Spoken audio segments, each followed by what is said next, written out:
오늘 본문은 여러분이 읽어보셔서 하는 바와 같이 비교적 어렵게 기록되어 있어서 좀 이해하기가 힘든 대목이 됩니다. 그러나 깊은 신앙 가운데서 긍정적으로 혹은 하나님의 말씀에 순종하는 자세로 이 말씀을 대하면 쉽게 이해할 수 있고, 또 우리의 깊은 신앙 간증에 대해서 더욱더 잘 이해가 될 것입니다.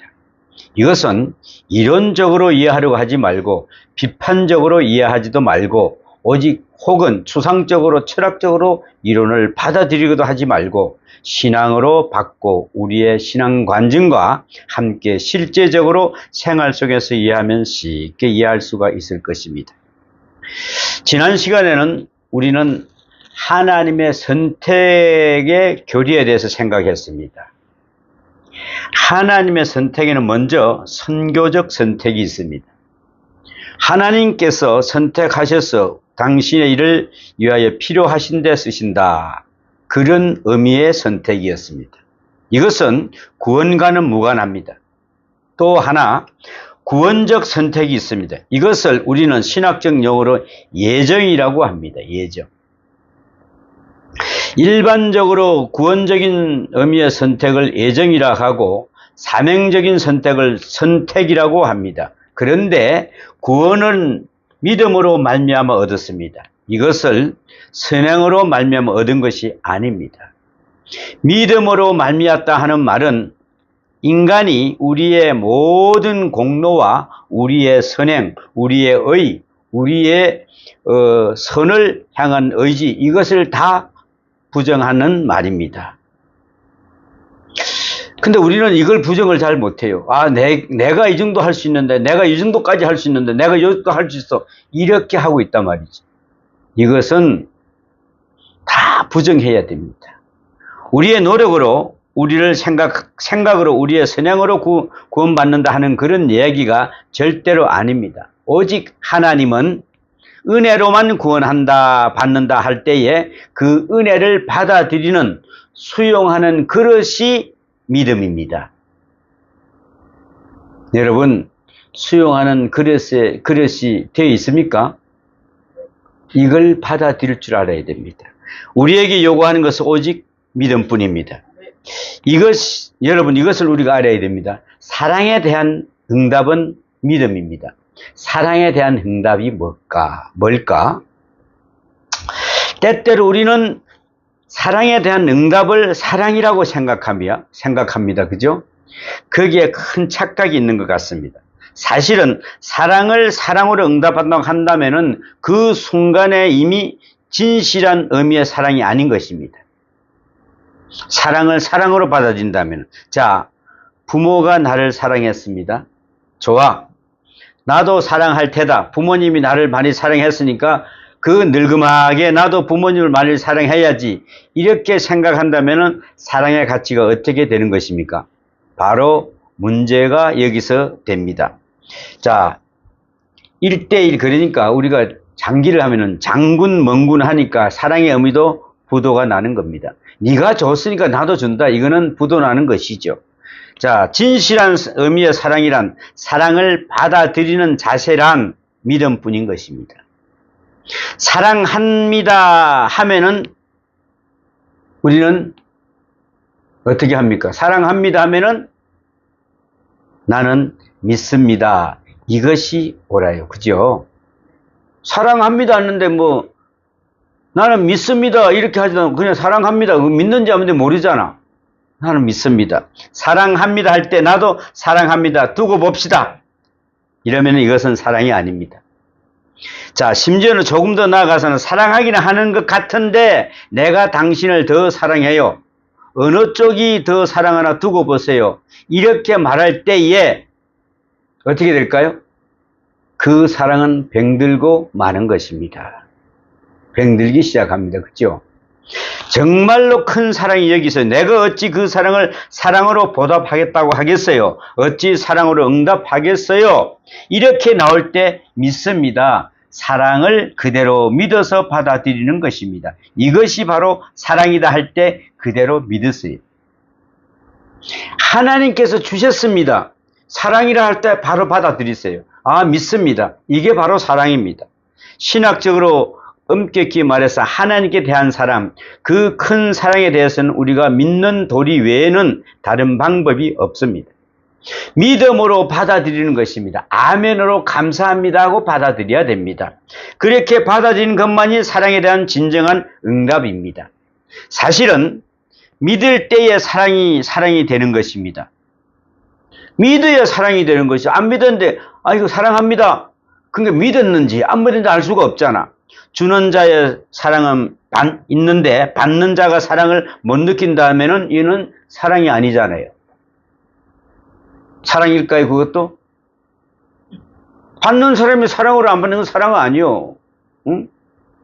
그러면은 그 사랑이 어떻게 되는 거냐면은 받는 자가 사랑을 믿을 때야만 진정한 의미에서 사랑이 되는 것이다. 그러니까 사랑에 대한 믿음, 이보다 더 중요한 일이 없어요. 믿을 때에만 사랑이 실질적으로 사랑이 되는 것입니다. 하나님께서는 세상을 이처럼 사랑하셨다 그랬습니다. 하나님께서 나를 이렇게 사랑하신다. 지금까지 그것을 믿지 않아요. 그죠? 하나님이 세상을 이렇게 사랑하는 그 자체를 믿으면은 우리가 예수 전도할 필요도 없을 거야. 아마 서로가 믿는다고 난릴 거야. 그걸 모르니까 문제가 있는 거지. 그러니까 깨달지도 못했어요. 그러므로 느끼지도 못했어요. 감사함도 없어요. 행복도 없어요. 무릇 믿으면서부터 깨달아지고 감격되고 충만해지는 것입니다. 그러므로 오직 믿음으로 구원을 얻는다는 것은 내 입장에서, 인간의 입장에서 되어지는 모든 선행과 공로를 다 부정하는 것입니다. 그저 오직 믿음으로 그 사랑을, 그 은혜를 받아들이고 있다는 그런 말입니다. 그런데 이 믿음이라고 하는 우리가 하나님 앞에 내어놓을 수 있는 단 하나의 그릇이 있는데 이것마저도 문제가 있어요. 이것도 내 것이 아닙니다.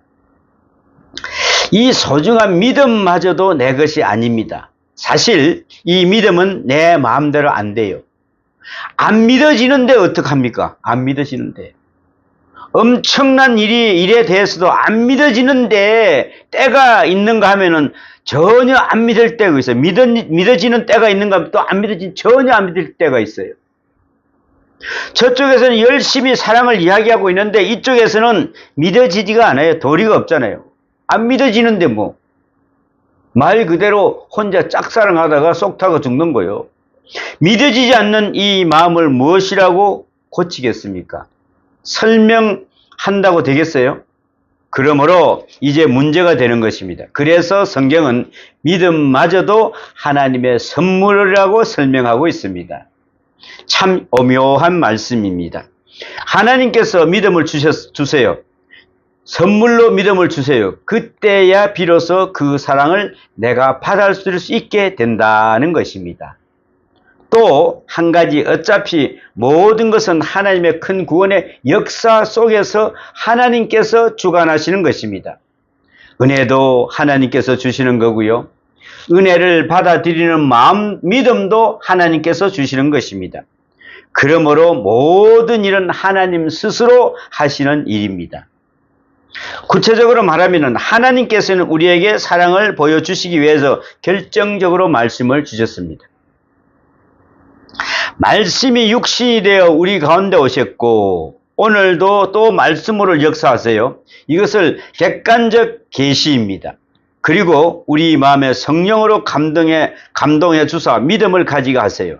이것은 주관적 계시입니다. 그러므로 말씀의 역사와 성령의 역사가 합쳐서 비로소 구원의 역사가 이루어지고 은혜가 내게 은혜된다는 말씀입니다. 그러므로 모든 것은 하나님의 주권적 은혜요. 모든 것은 하나님의 은혜 속에서 이루어진다는 것이다. 이것을 우리는 알아야 합니다. 이제 우리가 마지막으로 할 수 있는 말은 절대적 진리로 우리는 이것을 예정이라고 풀이합니다. 예정. 다시 말하면 은혜도 하나님께서 주신 일방적 은혜요. 내가 받은 믿음도 하나님께서 주신 것이다. 보세요. 그런가 하면 나한테는 아무것도 없잖아요. 나라는 것은 다 사라졌어요. 오직 은혜만이 있을 뿐입니다. 하나님께서 하신 일이 있을 뿐입니다. 내가 한 일은 아무것도 없어요. 한 일이 있다면 어떻게든 우리가 한 일은 뭘까요? 어떻게든 안 믿으려고 발부둥거렸죠. 교회 안 나오려고 도망 다녔죠. 예? 은혜를 배반하려고 계속 객길로 도망 다녔지요. 그것밖에는 없어요. 이제와 생각해보니 전부가 다 하나님의 은혜였습니다. 그리고 여기서 마지막으로 간증할 것은 하나님께서 예정하신 것이다. 하나님께서 정하신 것이다. 이것입니다. 이런 예정의 교리, 이런 절대적 은혜, 이것을 칼빈은 불가항력적 은혜라고 말합니다. 불가항력적 은혜. 하나님이 강권적으로 주시면 받아들여야 된다는 것입니다. 저항할 수 없는 절대적 은혜가 바로 여기 있다는 그런 말씀입니다. 그런데 이런 큰 은혜를 놓고 우리에게 몇 가지 질문이 생깁니다. 첫째는 불공평하다라는 생각입니다. 이런 예정이 있다면 한쪽은 구원이 예정됐지만 한쪽은 버림을 받았다는 말이 되거든요. 자, 그러니까 한쪽은 구원으로 예정을 하시고 한쪽은 버리시는 것으로 예정하셨다. 그러면은 이것 불공평하지 않느냐 그 말입니다. 불공평합니까? 한쪽은 구원받은 거, 한쪽은 예정된 거고. 자, 이에 대해서 유명한 그 비사 이야기가 있습니다. 모두가 지금 죄를 지었어요. 다 죄를 지었어요. 이것을 비유한 이야기입니다. 자, 부모님이 세상을 떠난 아이들이 고아원에서 자라고 있어요. 저들은 고아원에서 자라서 혼자의 몸으로 사회에 나갈 수밖에 없는 운명입니다. 자기를 돌아보는 부모가 없기 때문이죠. 그런데 어느 날 어떤 마음씨 착한 분이 고아원을 찾아와서 그 아이 중에 하나를 양자로 삼겠다는 겁니다. 그래서 그 많은 아이 중 하나를 선택해서 데리고 갔어요. 아주 좋은 옷을 입히고 좋은 음식을 먹이고 공부를 시키고 그랬죠. 자, 몇 년 후에 이 아이가 고아원에 놀러 왔어요. 막상 와 보니까 이제 이 아이와 고아원의 아이들이 얼굴이 차이가 납니까? 자, 이 차이가 나지 않겠습니까? 그죠? 이 아이는 얼굴에 윤기가 자르르 흐려요. 그리고 좋은 옷을 입었지요. 좋은 차를 타고 왔지요. 맹랑하지요. 다른 아이들에게는 굉장히 기분 나빴습니다. 그렇지 않을 겁니까? 저건 어떻게 잘 선택이 돼가지고 그래 너무나도 불공평하다고 말을 합니다. 이게 불공평합니까? 이게 불공평합니까? 어떻습니까? 자, 묻습니다. 이게 불공평한 것입니까? 말 그대로 공평하려면은 고아원에 다 그대로 있어야 되는 거죠. 그죠? 그런데 그 중 하나가 은혜를 입었어요. 이것이 불공평이냐 이 말입니다. 이것을 우리가 깊이 생각을 해야 돼요. 은혜에는 언제나 그런 의미가 있어요. 은혜를 선택됐기 때문에 선택 못 받은 자에 대해서는 버림을 받아 하는 의미가 있어요. 그러나 이것은 불공평은 아닙니다.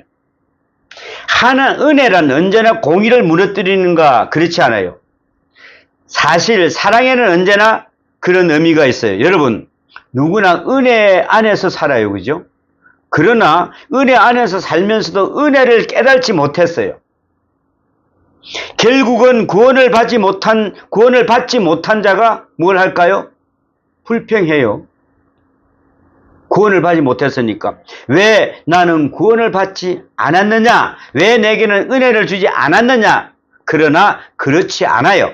그런데 우리는 이렇듯 하나님의 은혜에 대해서는 불공평하다고 말하려 합니다. 불공평이라는 것은 이렇습니다. 다 같이 멸망받은 것이 공평입니다. 그죠? 멸망당한 것이. 그런데 그 중에 내가 은혜를 입었어요. 은혜를. 이것은 결코 하나님의 공에 떠나가는 일이 아니라는 말씀입니다. 그 다음에 또 하나 생각할 것이 있어요.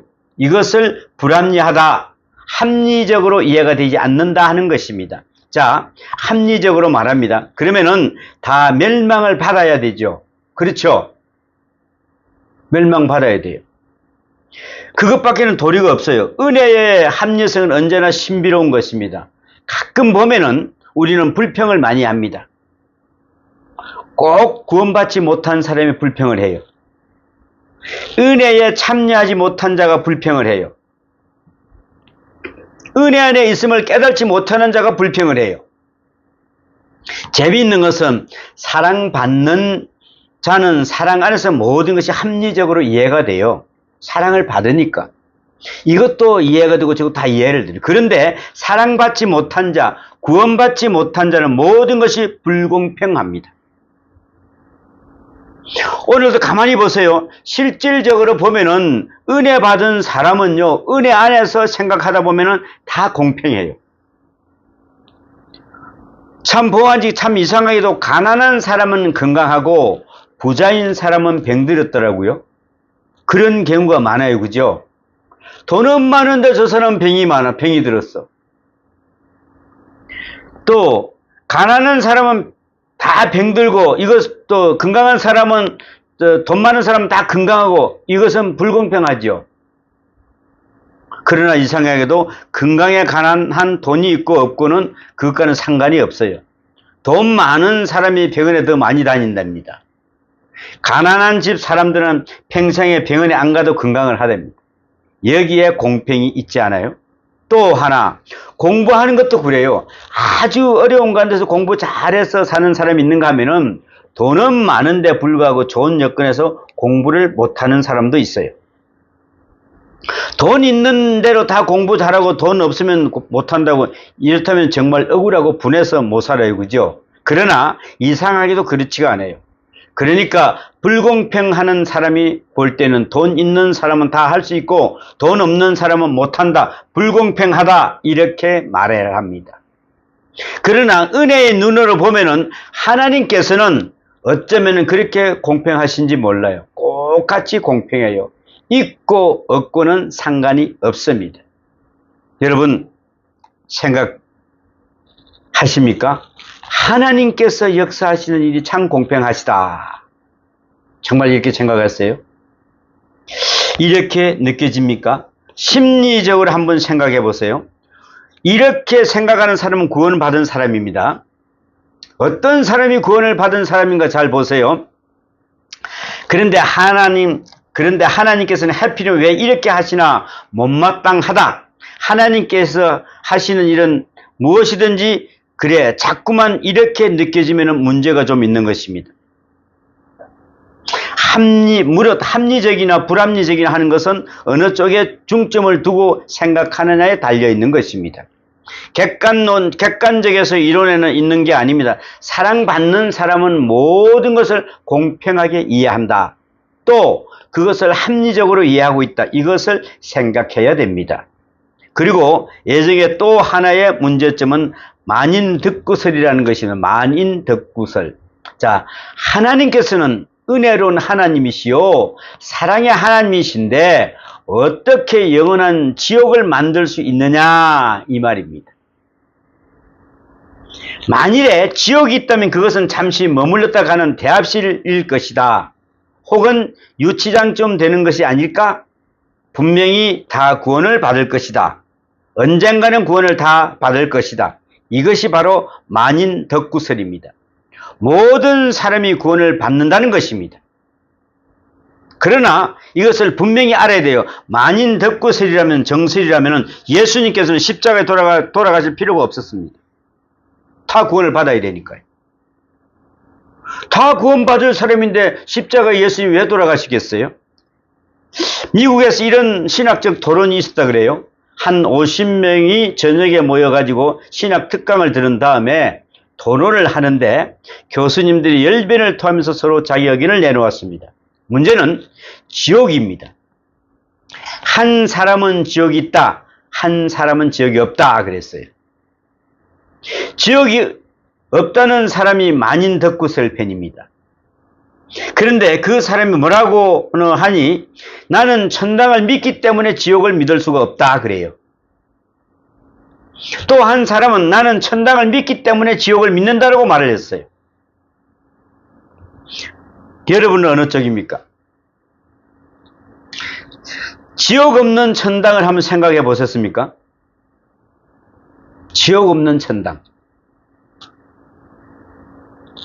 지옥이라는 개념은 천당은 있을 수 없어요. 그것을 분명히 알아야 됩니다. 천국이 있기 때문에 지옥도 있고, 지옥이 있기 때문에 천당이 있는 겁니다. 그죠? 구원받는 사람이란 구원받지 못하는 사람이 있음을 존재하는 것입니다. 모두가 구원받는다는 개념에서 이해한다면 구원받는다는 것은 아무 의미가 없습니다. 물론 예수님의 십자가까지도 의미가 없는 것입니다. 그러므로 다 구원받는 게 아닙니다. 분명히 구원받는 사람은 따로 있어요. 구원받는 사람 따로 있어요. 그래서 예수님께서 십자가에 돌아가신 것입니다. 하나님의 은혜가 무한하다고 하는 얘기도 조심해야 됩니다. 하나님 은혜는 무한하다고 하는 이유도 조심해야 됩니다. 그 이야기는 구원받는 사람의 간증이죠. 구원을 받은 사람의 간증이지, 구원받지 못한 사람에게는 하나님의 능력이 무한한 것이 아닙니다. 구원을 못 받았으니까요. 천국에 못 가는 사람이 하나님의 모든 게 무능력이 무한하다고 이야기하겠어요? 안 할 거 아닙니까? 그 사람에게는 하나님 능력이 놀라운 것도 아닙니다. 내가 지옥으로 가고 있잖아요. 그 사람은 지옥을 가고 있잖아요. 내가 아직 구원을 받지 못했잖아요. 그러니까 하나님의 전능, 하나님의 무한한 은혜, 이것도 구원받은 자의 간증일 뿐이다. 구원을 받은 자의 간증이지 지옥 가는 사람의 간증은 아니다 이 말이죠. 이걸 우리 잘 분별해야 됩니다.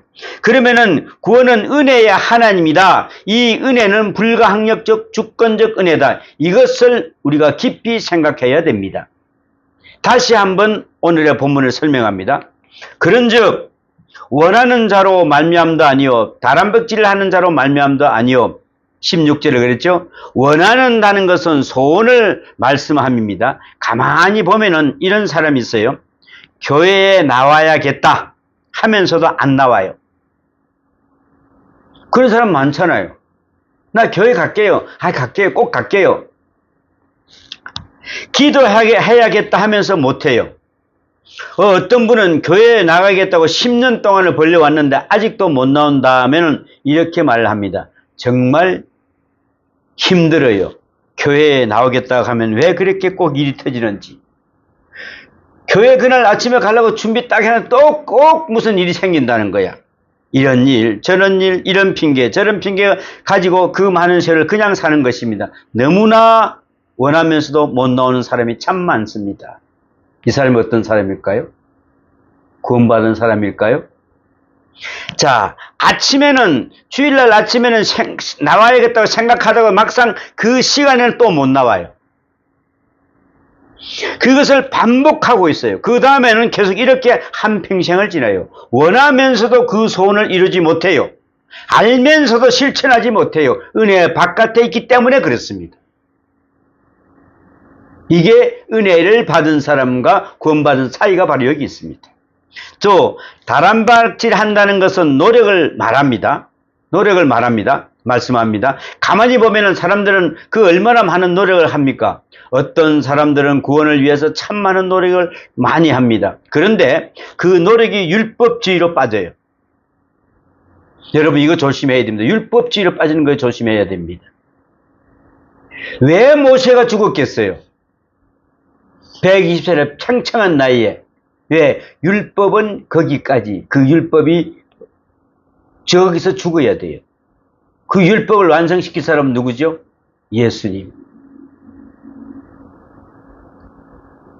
자, 율법주의로 빠지고 은혜가 없어요. 이미 구원에서 멀어지고 있다 이 말입니다. 또 어떤 사람은 선행을 해서 계단을 올라가듯이 하나님 앞에까지 갈 생각을 해요. 그래서 별 방법으로 노력을 다 합니다. 그러나 거기에도 구원이 없습니다.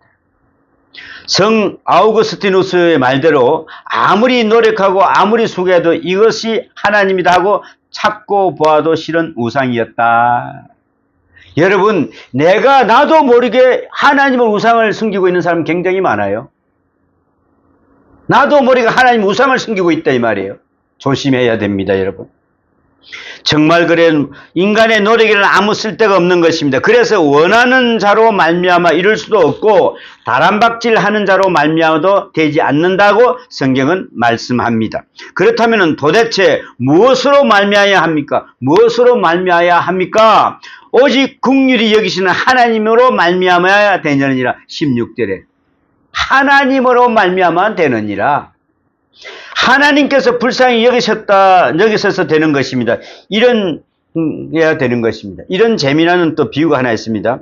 물에 떠내져 가는 사람이 있었어요. 자, 어떻게든 빠져나오려고 허우적거리다가 자기 머리카락을 자기가 잡아 끌어 올린다고 합시다. 자기 머리카락을 자기가 잡아 끌는다고 하면 그러니까 자기가 올라갑니까? 그런다고? 자기 머리카락을 잡아 끌고 올리면 올라갈까요? 당연히 그렇지 않아요. 밖에서 손을 내밀어 줘야 하죠. 이게 왜 이런 비유를 내가 하느냐면 자기가 구원받는다고 하면 그게 잘못되면 그게 우상의 숭배가 되는 거래 이 말이. 내가 그 이야기를 하려고 그런 거야. 자기가 물에 빠진 자기가 머리를 끌고 올라간다 이 말이지. 아무리 그러니까 밖으로 손을 내밀어요. 그리고 자기가 그 손을 잡아야 하는 것입니다. 물에 떠내려가는 사람들끼리 아무리 붙든다고 해서 서로가 붙어질까요? 자기 머리를 잡아 끌어올린다고 해서 물 밖으로 나올 수 있는 게 아닙니다. 이러듯 인간 자체의 노력이라는 것은 소용이 없어요. 이것도 오직 신앙 고백입니다. 여러분에게도 실천해 보신 줄 아마 있을 겁니다만은 내가 노력하고 결심하고 아무리 그래봤자 하나님은 은혜가 아니면은 절대로 할 수가 없어요. 절대로 불가능해요. 전에 이런 분이 이런 사람이 있었다는 것을 듣고 저는 너무도 가슴이 아팠습니다. 그분은 심장이 나빠가지고 고생을 했는데 3년을 엎드려서 살았답니다. 3년 동안 심장이 아프니 엎드려 있어야 된답니다. 누워서 자지도 못하고 숨이 차서 헐떡헐떡 그랬어요. 그런데 이러면서도 예수를 믿었답니다. 그 전에는 그렇게 믿어야겠다 하면서도 믿지 않았답니다. 부인은 믿었는데 남편은 자기는 안 믿었대요. 그리고 이제는 정말 믿어야겠다고 할 때 그만 병이 걸린 것입니다. 그분이 목사님을 붙들고 이렇게 말했답니다. 저 교회 한 번만 나가보고 죽는 게 소원입니다. 나 한 번만 데려가 주세요. 그랬답니다. 그런데 그럴 수가 없었답니다. 왜냐하면은 모시고 가는 도중에 차 안에서 죽을까봐. 그렇게 3년을 지내다가 그냥 돌아가셨답니다. 그때에 목사님이 장례를 인도하면서 생각해 보았대요. 참 그렇게도 노력을 했는데 그렇게도 간절히 원했는데 교회 한번 나와 보지 못하고 세상을 떠나다니 어디 갔겠어요? 그러니까 우리가 아무리 구원을 받는다고 가져가도 그거는 부모 자식증을 할 수가 없어요. 여러분, 이 한 시간에 교회 나오는 것도 큰 은혜입니다. 교회 나서 예배는 이 엄청난 큰 은혜입니다. 가만히 보면 나오겠다 하다가도 무슨 일이 생기는 바람에 그만 중간에 쉬어버리고 마는 사람들이 참 많아요. 이것도 자기 마음대로 못하는 것입니다. 자꾸만 그런 일이 생겨요. 알고 보면은 한 시간이 큰 은혜입니다. 오직 긍휼로 이것을 잊지 말아야 합니다. 일생 후회하면서도 고치지를 못하고 일생 원하면서도 이루지를 못했어요. 하나님께서 은혜를 주셔야만 해요. 오직 하나님의 긍휼이 있을 뿐입니다. 신학적으로는 누트는 이렇게 말을 합니다. 오직 믿음이란 오직 긍휼로, 오직 긍휼로란 오직 은혜로 말하는 것이다 그랬습니다. 오직 하나님의 긍휼로 하나님께서 불쌍히 여기심을 말하는 것입니다. 그런데 한번 생각해 보겠습니다. 이렇게 하나님께서 우리를 불쌍히 여기시는데 우리에게 무슨 자격이 있습니까? 우리 무슨 자격이 있어서 천국 갈까요? 우리가 하나님의 긍휼이라고 하는 보상을 받을 만한 이유가 있느냐 그 말입니다. 아무 이유가 없는 것입니다. 자, 지금 막 어린아이가 태어났어요. 그 조그마한 핏덩어리 아무것도 볼품도 없지요. 그러나 엄마가 사랑해요. 가족들이 그를 사랑해요. 여기 무슨 이유가 있어요? 그 아이 사랑하는데 제가 고맙게도 인사를 하나? 그 아이가 아이고 고맙습니다. 인사를 합니까? 뭘 알아보긴 해요. 그러나 그를 사랑해요. 이것은 철저하게 일방적입니다. 이것을 우리 잊지 말아야 합니다. 하나님께서는 완전 일방적이에요. 긍휼히 여길 자를 긍휼히 여기시는 것입니다. 얼마나 우리는 사랑을 받은 자들입니까? 이런 사랑을 받으면서도 몰라요. 만일에 이유가 있다면 그것은 긍휼히 여기는 자의 일방적인 은혜뿐이 없습니다. 저쪽에서 긍휼을 받을 만한 자격이 별도로 있는 게 아닙니다. 그러므로 내 노력이나 내 수고나 내 공로나 특별히 내 의는 전혀 없어야 됩니다. 이것을 잊지 말아야 해요. 다만 긍휼히 여길 자를 긍휼히 여길 뿐입니다. 또 긍휼을 입은 내가 나 자신을 어떻게 생각하느냐, 항상 이 점을 잊지 말아야 합니다. 여러분은 어떤 자격을 가지고 있습니까? 나는 무자격자입니다.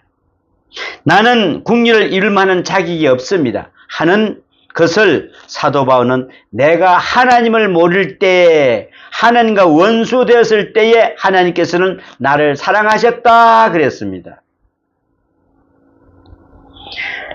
로마서 5장에서 이미 말씀하지 않았습니까? 긍휼을 입은 까닭은 다만 하나님께 이유가 있을 뿐 내게 이유가 있는 것이 아니라 함입니다 그랬습니다.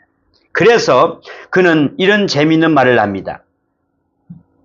하나님의 사랑하심을 받은 형제들아, 너희를 택하심을 아노라. 이는 우리의 복음이 너희에게 말로만 이른 것이 아니라 또한 능력과 성령과 큰 확신으로 된 것임이라. 우리가 너희 가운데 너희를 위하여 어떤 사람이 된 것은 너희가 아는 바와 같으니라. 데살로니가전서 1장 4절에서 5절 말씀입니다. 참 중요한 말씀입니다. 하나님께서 너희를 택하신 것, 이것은 예정입니다. 예정. 자, 하나님이 너희를 택하심을 아노라고 해. 왜요? 택하심을 아노라? 하나님이? 하나님의 말씀이 능력과 생명으로 역사하기 때문에 그렇습니다. 여러분도 스스로 내가 구원받았나 하고 걱정됩니까? 제가 말씀드릴 테니까 여기에 비추어 생각해 보시기 바랍니다. 이상한 것은 병에 걸린다든가 어려운 일을 당한다든가 아무튼 고통을 당할 때에는 사람이 달라집니다. 그죠? 그런데 구원받은 사람은 그동안에는 좀 나쁘게 살더라도 고통을 당한다든지 병이 들다 하면 기도합니다. 어려운 일을 당하면 하나님께 돌아옵니다. 매를 맞으면 하나님께 돌아와요. 그런데 구원받지 못한 사람은 매를 맞으면 어떻게 될까요? 점점점 악해집니다. 이 차이를 이렇게 분리해보면 제일 정확합니다. 고통받을 때 막 들어갈 때 점점 떠나가는 사람이 있어요. 이거는 구원받지 못한 사람들. 어느 목사님이 병원에 입원한 사람을 찾아가 신방을 한 것을 후회했다고 해요. 그 사람이 모든 것을 얼마나 원망하는지를 몰랐어요. 심지어는 목사까지도 원망을 하는데 왜 지금 왔냐고 따지더랍니다. 지금이라도 온 것을 고맙다고 생각은 안 하고 왜 지금 왔느냐고, 나를 뭘로 하느냐고, 내가 집사인데 목사가 집사를 사람을 아는 것이냐고 재차 말을 하더래요. 정말 밖으로 뛰어나갈 수도 없고 그렇다고 그 말을 들을 수도 없고 정말 난처하다고 했어요. 내가 가난하고 어려우니까 나를 무시한다는 겁니까? 그 목사님이 정말 힘들었다고 했습니다. 어쨌든 이것만은 사실입니다. 어려운 일을 당할 때 겸손해지고 온유해지고 은혜에 감사가 생기고 하나님께로 돌아오면은 그는 구원받은 사람이 확실합니다. 마치 무엇과 같은지 아세요? 참 미안한 이야기지만은 낮에는 고아나 부모가 있는 애나 똑같아요. 그죠? 같이 운동장에 뛰어노니까 고안에서 나와 노는 아이나 부모 있는 아이나 함께 어울려 놀 때는 똑같아요. 그죠? 그러나 해가 딱 지면 집이 있는 아이는 엄마 아빠를 부르며 집으로 갑니다. 그죠? 하지만 고아는 갈 데가 없어요. 여기서 다른 것입니다. 이렇듯 우리의 영혼이 어려운 일을 당하고 석양을 맞고 고통을 당하게 되면 아버지를 찾게 됩니다. 탕자를 보세요. 막상 어려운 일을 당하니까 내 아버지 집엔 먹을 것이 많은데, 내 아버지 집은 품꾼도 많은데 하고 고향으로 돌아오지 않았습니까? 그런데 어려운 일을 당할 때 더더욱 원망하는 사람이 있어요. 자꾸 원망을 하게 돼요. 이것은 다 누구 때문이고, 남편 때문이고, 그래 내가 결혼 잘못한 거 그것이야. 또 이것은 도대체 역사적인 실수다. 이런 생각 저런 생각 가득 차 있어요. 나중에는 자식도 원망하고 교회까지도 원망해요. 하나님을 원망해요. 그렇다면은 지금 문제가 있는 것입니다. 구원받지 못한 사람인 것입니다. 이 사람. 남을 원망하지 마세요. 이건 내 탓입니다. 내 잘못이라고 생각해야 됩니다. 이제 구원받은 사람과 구원받지 못한 사람의 이걸 좀 아시겠죠? 내가 요새 이 말씀을 제가 계속 공부하면서 연구하다가, 이렇구나. 사도 바울이 이걸 갖다가 느꼈구나. 그래, 구원받은 사람과 받지 못한 사람은 어떻게 우리가 분별하지? 여러분, 이제 분별이 좀 됩니까? 또 생각해 보세요. 사랑이라는 것도 사랑을 받을 때에 착해지는 것이 사랑입니다. 사랑을 받으면은 또 감사합니다. 사랑받으면은 하나님 감사합니다. 또 이렇게 좋은 일이 있군요. 이렇게 사랑받을 때마다, 좋은 일이 있을 때마다 하나님께 감사하는 마음이 생깁니다. 그런데 이상하게도 좋은 일만 생기면 꼭 못된 길로 가는 사람이 있어요. 아주 준비해 놓았다는 듯이 꼭 나빠지기를만 하는 사람들이 있습니다. 용서만 받으면은 그것을 방탕의 기회로 삼고, 성공하면은 그것을 타락의 기회로 삼아요. 이것은 바로 구제불능입니다. 이것이 바로 타락한 자가 가는 길이다 하는 것입니다. 자, 그래서 오늘 성경은 바로를 예를 들어서 말씀합니다. 바로 여러분 잘 아시죠? 바로는 버려진 자입니다. 버려진 자. 하나님께서 하시고자 하시는 자를 긍휼히 여기시고 하고자 하시는 자를 강팍해 하시느니라 그랬습니다. 강팍하게. 마음이 굳어지는 것이고 원망하는 것입니다. 매를 맞으면 맞을수록 점점 더 원망하는 것입니다. 이것이 바로 구원받지 못한 자입니다. 자, 그래서 저는 이런 생각을 했어요. 재앙을 한두 번 받았으면 됐지 10번까지 다 받은 것은 또 뭐고, 재앙을 10번이나 받았어요. 바로가, 그죠? 또 쫓아가다가 홍해까지 가서 빠져 죽을 것은 또 뭐냐? 참 지독하게 못난 사람이구나. 그렇지 않습니까? 응? 이게 바로 타락한 사람입니다. 기적도 보지 않았습니까? 그런데 기적을 봤는데도 예수 믿을까요? 안 믿습니다. 그런데 그 은혜를 보면서도 약해지고 재앙을 받으면서도 더 악해지는 것입니다. 강팍해졌어요. 강팍해졌다.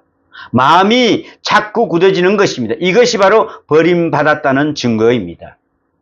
본문 말씀은 버림받은 사람은 굳어진다, 강팍해진다 합니다. 그런데 오늘 본문의 17절에 보면은 이 강팍한 자를 하나님이 쓰십니다. 그러나 강팍한 자가 단장 벼락을 맞아 죽는 게 아닙니다. 이런 악한 사람, 구원받지 못한 사람도 잠깐 동안 어떻게 해요? 집행유예로, 행유예로 살아요. 그 기간에 또한 중요해요. 그 기간이. 그래서 바로에게 이르시되 내가 이 일을 위하여 너를 세웠으니 곧 너로 말미암아 내 능력을 보이고 내 이름이 온 땅에 전파되게 하려 함이라 그랬습니다. 17절에 참 오묘한 말씀이에요. 그죠?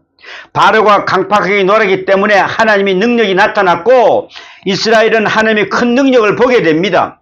홍해를 육지까지 건너는 이 엄청난 기적은 바로가 따라왔으니까 보게 된 것이 아닙니까?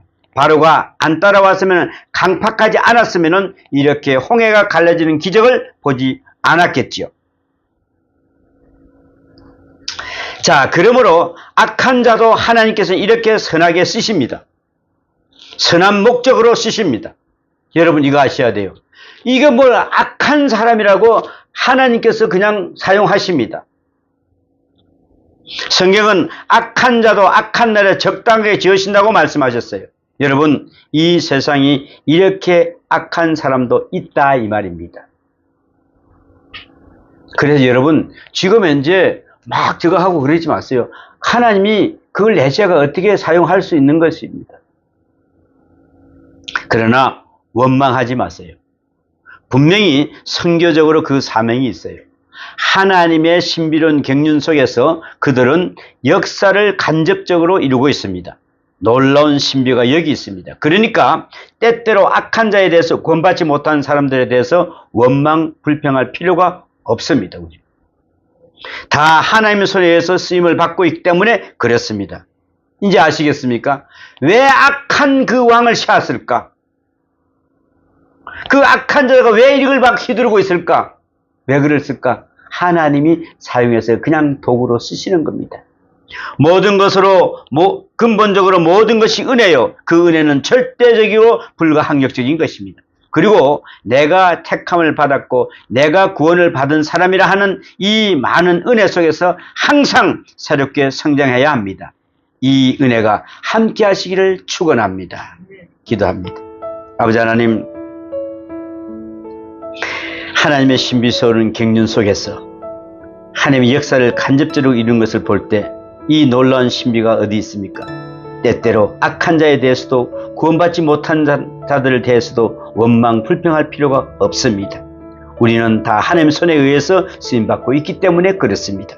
오늘도 주님 우리를 붙들어 주시고 인도하여 주시옵소서. 선한 목적으로 쓰임받는 귀한 자들로 살아가게 도와주시고 인도하여 주시옵소서. 이 모든 말씀 우리 주 예수님 이름으로 기도하옵나이다. 아멘.